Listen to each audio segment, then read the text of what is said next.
Toril Moi, my dear friend Toril, does not need introduction here at Duke, but it's always good to remember how truly lucky we are to have her here. She, of course, writes on feminist theory, on Simone de Beauvoir, Henrik Ibsen, and modernism. And most recently, she's the author of the wonderful Revolution of the Ordinary, Literary Studies after Wittgenstein, Austen, and Cavell. This fall, her essay on the belief that literary critics must never treat characters as if they were real people will be published in Character, a book co-written with Amanda Anderson and Rita Felsky. My paper is called The Fantasy of Necessary Inexpressiveness in the Claim of Reason. It's the subtitle, and the main title is taken from Cavell too, and is Suffocation and Exposure.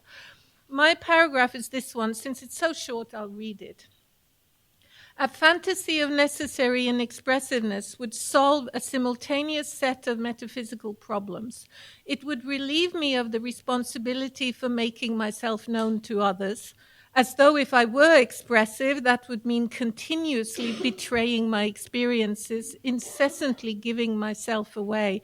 It would suggest that my responsibility for self-knowledge takes care of itself, as though the fact that others can't know my inner life means that I can't fail to.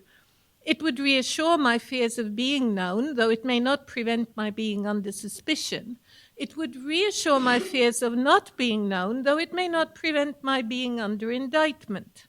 The wish underlying this fantasy covers a wish that underlies skepticism, a wish for the connection between my claims of knowledge and the objects upon which the claims are to fall, to occur without my interventions, apart from my agreements. As the wish stands, it's unappeasable. In the case of my knowing myself, such self-defeat would be doubly exquisite. I must disappear in order that the search for myself be successful. Now, what I'm going to do today is simply try to elucidate it, and that's partly by going back to the paragraphs in Wittgenstein that occasion it. And then I'm just going to say a few words of where in my own work this paragraph really helped me. But and at the last page of the handout, there's a set of references, because I'm not going to dwell on my work here. So here we have the paragraph. I have always been fascinated by this paragraph. Right from the first reading, I felt that there was something going on in it that was of life-changing importance to me.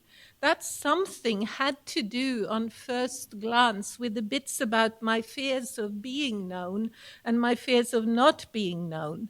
I knew those fears. I have always felt that Cavell's philosophy is so powerful because it's not just about language, although that's crucial, and it's not just about tragedy, as if tragedy weren't supremely important, but it's about our lives, our ordinary lives. And this, of course, connects him for me in all kinds of ways to a different philosopher that matters to me, namely Simone de Beauvoir, who always thought that there was no gap between philosophy and life. But to feel that this passage is about our lives is not the same thing as to understand it philosophically, let alone being able to use it for anything at all in my own works. So what I'm going to do now will inevitably repeat what you've heard the whole day. I share Avner's sense that what I'm doing now is like totally basic, and I'm sure you've all seen it. It's just that it cost me about 10 years to get there. But so that just testifies to my very slow reading of all this. So the passage I chose is part of a rich intertextual weave. It occurs towards the end of a 10-page long section of Claim of Reason that Cavell in the table of contents labels the private language argument. And you will see those references on the handout. And this sequence is an elucidation of the stakes underpinning the sequence in Wittgenstein's philosophical investigations, which runs roughly from 243 to 270. Cavell, in this specific 10-page excerpt, he pays special attention to two paragraphs, namely 243 and 258. They frame, when you look them up, they frame the sequence in philosophical investigations that Cavell foregrounds in an earlier paper, namely Knowing and Acknowledgement, acknowledging, I suppose, his foundational essay on knowledge, certainty, and skepticism. In these paragraphs, the ones that Cavell is not going into so much in my 10 pages, Wittgenstein asks why we refuse to believe that other people can know our pain, what it might mean to have the same pain as someone else, and he imagines a man striking his chest and exclaiming melodramatically, "But surely another person can't have this pain." So those paragraphs are resonating behind this passage, but Cavell doesn't in fact discuss them here because he's done so in a seminal article before. The so-called private language argument begins immediately after Wittgenstein has come to almost a declaration about language in the famous paragraphs 241 and 242, which Sandra Laugier was also very concerned with today. That is, that he has declared that language is public and shared, and that it follows that although we don't agree in opinions, of course we don't, we do agree in judgment. I think I'll just read the passages. So you are saying that human agreement decides what is true and what's false. What is true or false is what human beings say, and it is in their language that human beings agree. This is agreement not in opinions, but rather in form of life. And 242, I read the beginning of that. It's not only agreement in definitions, but also, odd as it may sound, agreement in judgments that is required for communication by means of language. This seems to abolish logic, but doesn't do so. And I think Juliet also commented deeply on these. So this is just the background. We share what's going on here. We share criteria for how to use our words. To agree in judgment is to agree in judging when and how to use a word, an expression, a sentence, to produce not just a certain meaning, but a certain implication, a sous-entendre, a hint, an allusion, a witticism, an irony, and so on. Without such shared judgment, I would also note that this doesn't mean, Wittgenstein is so explicit, it doesn't mean that we all agree on everything. That would run counter to reality such as we know it today. It means that I wouldn't even be able to criticize you because I wouldn't understand the implications of your words. The most telling critique we can add requires the most nuanced understanding of the words of the other. Revolutions are fought in ordinary language, which means they're fought in public or shared language, or they couldn't revolutionize anything outside the speaker. Having said all this, Wittgenstein immediately turns to the counter-argument. Is it possible to imagine a language that's not public and shared? And this is where we get going with the passage. This is the starting point for the so-called private language argument. I say so-called, for as Cavell points out, Wittgenstein's quarry isn't whether or not there can be such thing as a private language, for that would imply that we had a very clear understanding of what would count as such a thing. The point of Wittgenstein's discussion is to show that we don't have such an understanding, but also, and more crucially, to give voice to the reasons why we might want to deny that language is public and shared. Could there be some way, here's the temptation, is there some way that I might be able to note the secrets of my soul so as to make them inaccessible to you? That's one part of this temptation. And that first paragraph after the two crucial famous ones in 41-42 is 243. But is it also conceivable that there be a language in which a person could write down or give voice to his inner experiences, his feelings, moods, and so on? There we have moods again, by the way, for his own use. Well, can't we do so in ordinary language? But that's not what I mean. The words of this language are to refer to what only the speaker can know, to his immediate private sensations, so another person can't understand the language. So to conjure up a language that works just for me, then, I must reject ordinary language. Ordinary language is clearly not good enough. The usual ways of expressing our ineffable and unique sensations will not suffice for me. I want something more dramatic, a language that only I can understand, one that is opaque to all others. To grasp the desire here, it doesn't help to imagine being, say, the last living speaker of a dying language, because that language was once a thriving expression of a certain form of life. That language isn't private in the sense the speaker here wants. After all, we can still learn Latin and ancient Greek. So in any case, Wittgenstein isn't producing a private language argument. Noting Wittgenstein's frequent use of expressions like, but is it also conceivable, or in the old translation, could we also imagine a language, or what would it be like if? Cavell points out that it sounds as if Wittgenstein is allowing a fantasy to be voiced, that he is, quotes, releasing the fantasy expressed in the denial that language is something essentially shared. The question then is, why do we want to deny that language is public and shared? What's in it for us? What's at stake? And at stake here is the question with which the investigations begin, namely paragraph 1, and which animates just about every discussion in it, namely how words get meaning, or rather how words get connected to the thing they refer to. Now, I have to say here, we do not agree with the picture of connection here, but that's how it's phrased, as it were. Or in other words, how do, as in 244, how do words refer to sensations? Remember that back in paragraph 1, it's about 5 red apples. And that seems so simple. 5 red apples, that's clear reference, right? Well, we see already at the end of paragraph 1 that Wittgenstein has got the interlocutor in a sort of knot. He doesn't know how to argue for that even. But here we're moving to sensations, but same issue, essentially.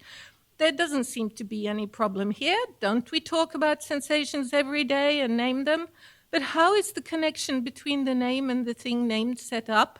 This question is the same as, how does a human being learn? And here we are back to the child and learning, of course, learn the meaning of names and sensations. For example, of the word pain. Here's one possibility. Words are connected with the primitive, natural expressions of the sensations and used in their place. A child has hurt himself and he cries. Then adults talk to him and teach him exclamations and later sentences. They teach the child new pain behavior. So you're saying that the word pain really means crying. Here you have to imagine Wittgenstein really running short on patience, which he often did, I believe. On the contrary, the verbal expression of pain replaces crying. It doesn't describe it. Over and over again, Wittgenstein tries to make us see that the question of what connects the word and the meaning is misformed. The skeptic makes the mistake of thinking of meaning as connected to individual words in isolation from use. In this specific discussion, the idea is given voice in paragraph 258, where the voice of skepticism wants Wittgenstein to agree that a definition serves to lay down the meaning of a sign, doesn't it? And this is very close to Avner's point about the meaning of the word promise taken out of the life, the ordinary uses of that word, for example. To show how hopeless this picture of meaning is, in the same paragraph, Wittgenstein imagines that he writes S in his diary every time he wants to note a certain sensation. This S is supposed to be readable only by him. He's the only one who knows what it means. But how would he know? He imagines giving himself an ostensive definition of the sign, like pointing to it, like this is a microphone, for example. Since he can't point to his inner sensation, he imagines instead a kind of ceremony consisting of a kind of mental pointing. I speak or write the sign down, and at the same time I concentrate my attention on the sensation, and so, as it were, point to it inwardly. The definition is supposed to be held in place then by his own focused attention, which serves to, quote, commit to memory the connection between the sign and the sensation. And now you're all very suspicious, right? Because connection turned up again. But here I lose any outward criterion for future use. Given this ceremony, anything I think is right will be right. So later on, if I think it's this, that will be fine. Or if I think it's that, that will work too. But then S can mean either nothing or anything at all. As he says much later in 580, an inner process stands in need of outward criteria. Compare this to what actually goes on when we use words. Consider 275. Look at the blue of the sky and say to yourself how blue the sky is. When you do it spontaneously, that is, without philosophical purposes, the idea never crosses your mind that this impression of color belongs only to you. If I say, to give a different example, at this time of year, I feel a certain nostalgia for the fjords of Norway. I don't begin by trying to retrieve a memory of what connects the word nostalgia and my feeling. My memory is not what guarantees that nostalgia is the right word for my feelings. In fact, after I say that to you all, I may begin to doubt that nostalgia, in fact, was the right word. Maybe what I feel is longing, or should it be a yearning? And how would I go about figuring that one out? Not by scanning my memory. I might turn to poetry or fiction to find better expressions of my sensation, or I may turn to you. What would you call this thing that arises in me when I think of the fjords in fall? We may end up discussing whether English has an exact word for sehnsucht, which the dictionary translates as yearning, wistful, longing. Or maybe it would be better to say that I feel wistful, which Merriam-Webster defines as full of yearning or desire tinged with melancholy. But those options sound too gloomy to me. I'm not that full of longing for the fjords. So the discussion continues. The process of finding the right word is one, as Cavell summarized it somewhere, of bringing the dictionary to the world and the world to the dictionary. There is nothing inner or private about it. If I am to discover or rediscover the grammar of the expression I'm looking for, I need your help. And here the dictionary is another way of being the other, of being you. It's the repository of what other people have found out about this phrase or word. As Wittgenstein puts it a little later, you learn the concept pain in learning language. In 245, Wittgenstein lets himself voice his own exasperation with people who refuse to see all this. But how can I even attempt to interpose language between the expression of pain and the pain?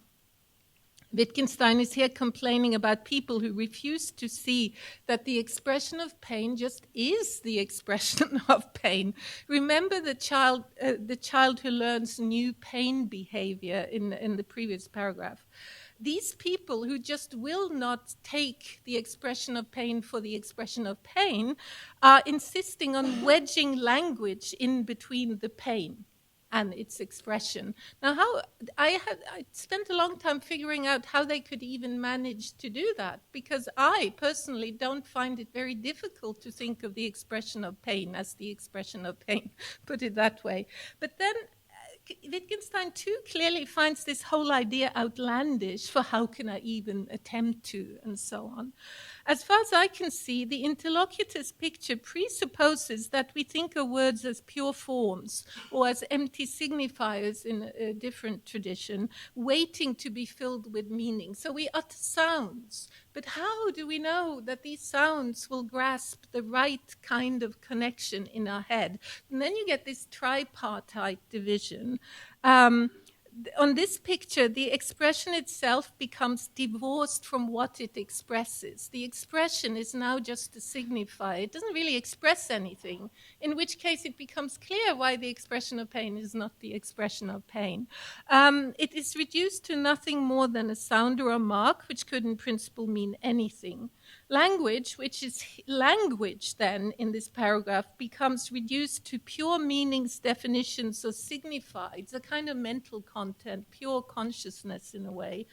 And that's supposed to come in and rescue us from this problem we now have conjured up, namely the divorce of sounds from the inner pain or whatever.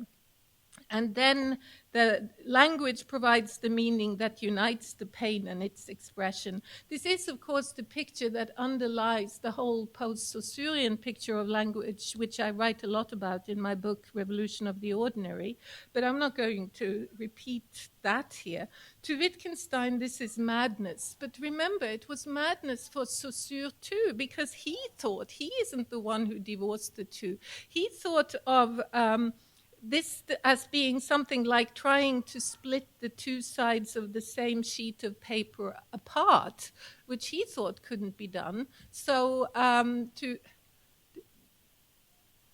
right. Well, I'm going to run over time because I read all my quotes, but I think we have some time to make up for. So in any case, all we can say is give it up. To stop doing this splitting of the expression from its pain. So the interlocutor's faulty picture is moving, however. It's even painful to contemplate. The interlocutor, whom we now can call the skeptic, is stuck with the following convictions. My pain is locked up inside me. Nobody will ever understand what I suffer. My utterances are empty. My words are just empty signs and sounds. Nobody will understand them. If language, the repository of definitions and meanings, doesn't connect the two, then I am truly forsaken. And if all the skeptic has to hope for is that language will connect the two, then he is clinging to straws.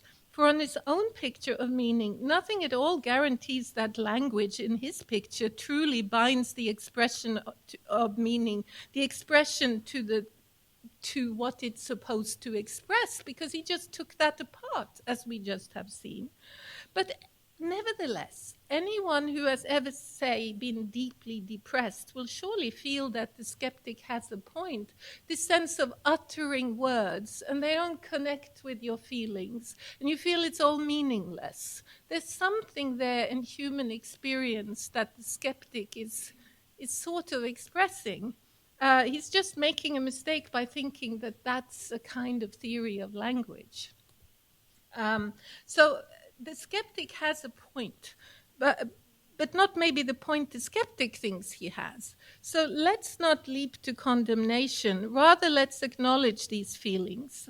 We see, I hope, why both Wittgenstein and Cavell insist on the existential truth of these feelings, insist on giving them voice, and why there's hope or release and expression in their offer of a different picture of the way we live together in language.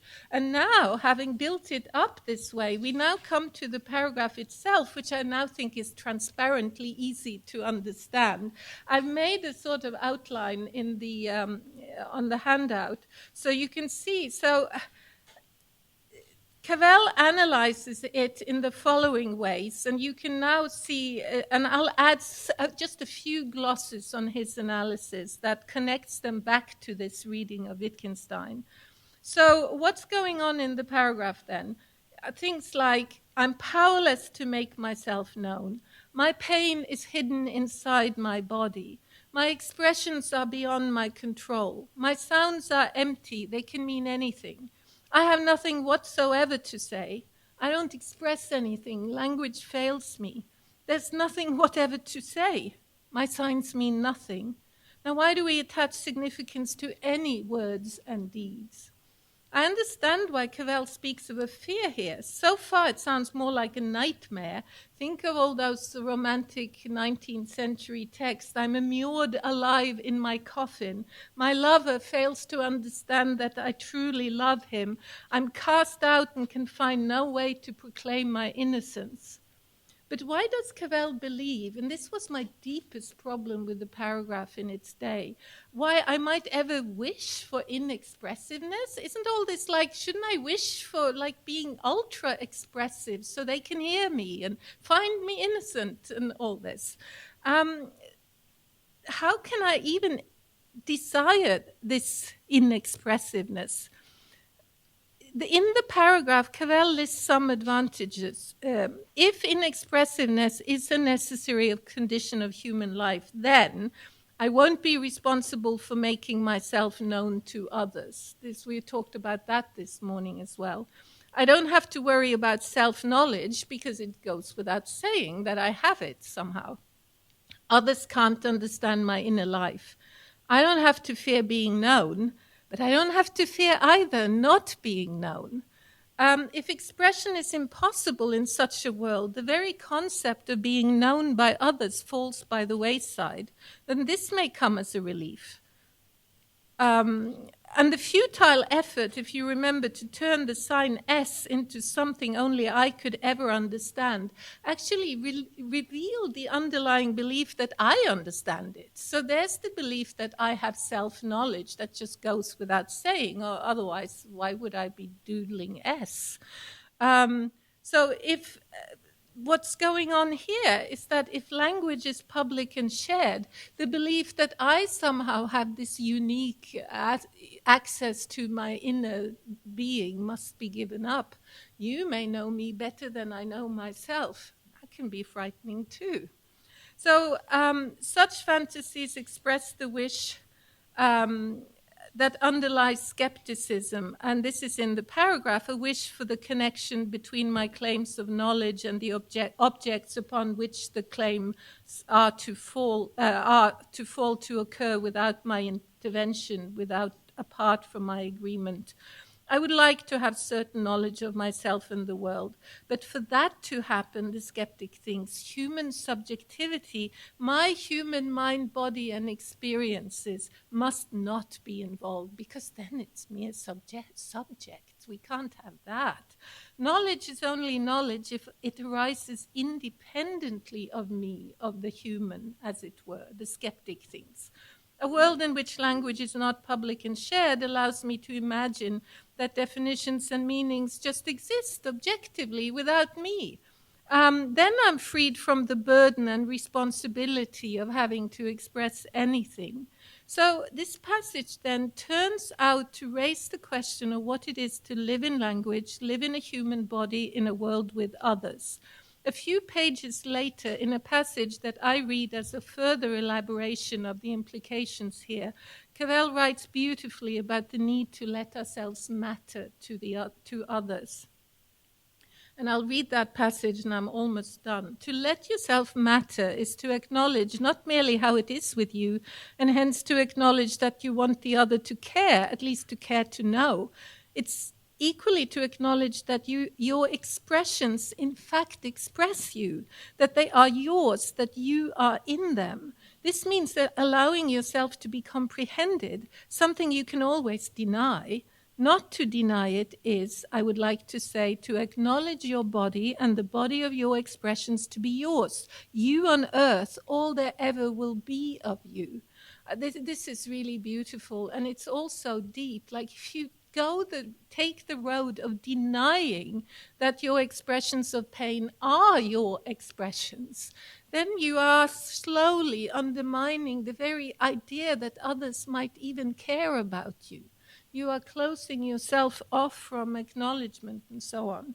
But it's also there's something frightening about this. If I am my expressions and my expressive body, then I can't escape your gaze, your judgments. And expressions place claims on others, as we heard this morning too. And by being an expressive creature, I'm now bound to you whether I like it or not. And now I have responsibilities for my own expressions and for my responses to your expressions, and this is starting to become a whole lot of work. For every utterance places a claim on the other, so no wonder I might want to seek refuge in fantasies of necessary inexpressiveness. For me, Cavell's philosophy here is philosophy as it should be, rigorous thought that illuminates our lives and also illuminates a ton of work that one might wish to do in literary studies. And this is where, since I've run so way over time, although I didn't have that many pages, very strange, I just want to say I worked a lot on this when I wrote a paper on Madame de Stael's Corinne or Italy, the melodrama of the unknown woman, and you have the reference on the handout. In case you aren't all intimately familiar with Corinne ou l'Italie, published in 1807, same year as Hegel's Phenomenology of the Spirit, by Madame de Stael. It's a fantastic, melodramatic, romantic novel about an intellectual woman, a female artistic genius, a heroine lauded by all of Italy in the capital of Rome for her powers of expression, crowned by her people. She's been lauded by the whole of Italy, but in the end, she bizarrely refuses to express herself when she could have saved her relationship with her lover by just speaking, but she does not, and she dies of a broken heart. It's totally all there. I think she's the prototype of Cavell's melodramatic heroines. She clearly lays down all these things. And of course, this kind of fear of suffocation or exposure, which Cavell mentions in Contesting Tears, he goes back to the very same passage I'm discussing here and says that it lays bare a fantasy of suffocation or of exposure, a terror of absolute expressiveness, unconditioned exposure, and extreme states of voicelessness. These are situations that are as alive in the world today. It's not just melodrama in the 19th century. It's the horrors of refugees and asylum seekers today, I think, is all figured here. But then, of course, I worked on this in post-structuralism, which I have said. And then finally, my final thought of this passage is that it does inspire, for me, a very powerful understanding of the role of the imagination as well as judgment in the work of the humanities. Cavell actually asks immediately after this passage what it will take to know the other. And he says it takes the power to imagine, not just to sort of know and let alone theorize. And to imagine doesn't mean to make things up here, but to place them before oneself. Cavell writes that imagination here, let us say, is the capacity for making connections, seeing or realizing possibilities. But when he says that, I'm thinking of Austin, who says philosophers should use their imagination. They should imagine situations in detail with a background of story. But then I'm thinking about Aristotle, who says that in the Poetics, who says that the art of creating metaphors is the art of seeing likenesses, of transferring a word from one context to the other. And then I think of the superb essayist Guy Davenport, who considered that non-fiction writers needed the imagination so that they could guess, recognize, suppose, and in other words, try to acknowledge the other. So to summarize, to end here then, is to overcome the fantasy of a private language is also to lay the foundation for an understanding of the work of the humanities, in which the boundaries between philosophy and literature, or fiction and non-fiction, aren't as insuperable as they have been before. To build a strong philosophical argument requires imagination just as much as the effort to write a powerful description or build a strong plot. So in the same way, the power of exegesis, of reading and interpretation, will also require me to use my imagination. So as Cavell puts it, imagination is called for faced with the other. When I have to take the facts in, realize the significance of what is going on, make the behavior real for myself, make a connection. So here we are then. If we overcome the fantasy of a private language with all its skeptical and melodramatic implications, then we will also overcome the impossible pipe dream of absolutely non-human knowledge, the idea of absolutely certain knowledge. And then we are free to acknowledge that there are ways in human beings, the power of understanding in philosophy, the sciences, and the humanities, and in our lives is intertwined with the power of judgment and imagination. And I can think of few books that exemplify this as well as Stanley Cavell's The Claim of Reason. Thank you. I'm sorry I went over time.